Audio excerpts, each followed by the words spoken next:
शिक्षक संघटना प्रबळ करण्याची गरज. सुभाष मोरे. अकोले येथे शिक्षक भारतीची महत्त्वपूर्ण बैठक संपन्न. शासनाच्या उदासीन धोरणांमुळे अनेक अन्यायकारक शासन निर्णय निर्गमित होत आहेत व विरोधी पक्ष देखील शिक्षकांच्या प्रश्नांकडे दुर्लक्ष करताना दिसत असल्याने यापुढे शिक्षक शिक्षकेतर कर्मचाऱ्यांना संघटन प्रबळ करणे गरजेचे आहे, असे प्रतिपादन जुनी पेन्शन योजना महाराष्ट्र राज्य कोर कमिटी सदस्य तथा शिक्षक भारती महाराष्ट्र राज्याचे कार्याध्यक्ष सुभाष मोरे यांनी केले आहे. अकोले तालुक्यातील पदाधिकारी व जिल्हा पदाधिकारी यांच्या उपस्थितीत शिक्षक भारतीची नुकतीच महत्त्वपूर्ण बैठक अकोले येथे संपन्न झाली.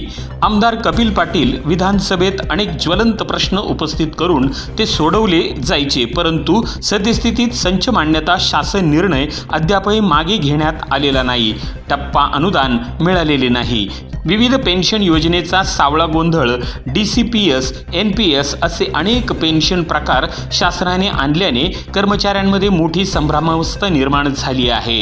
इतर विभागांना 2005 पूर्वी नियुक्त शिक्षकांना जुनी पेन्शन योजना लागू झाली आहे, परंतु शालेय शिक्षण व क्रीडा विभाग यांनाच जुनी पेन्शन योजना अद्याप लागू झालेली नाही आहे. अतिरिक्त शिक्षकांचा पगार बंद केला. 6000 शाळा बंद होण्याच्या मार्गावर आहे. मागील वर्षाचे थकीत वेतन देयके, CHB, अर्धवेळ मान्यता, 4 वर्षापासून वेतन अद्यापही दिलेले नाही, असे अनेक प्रश्न शासन स्तरावर प्रलंबित आहेत.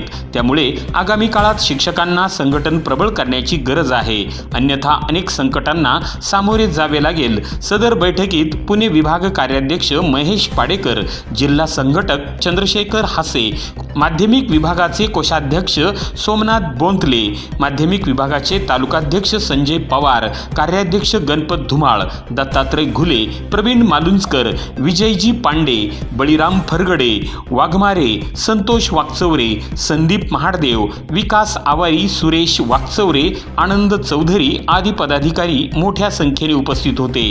धन्यवाद. ब्रह्मांड न्यूज नेटवर्क, अकोले, अहिल्यानगर.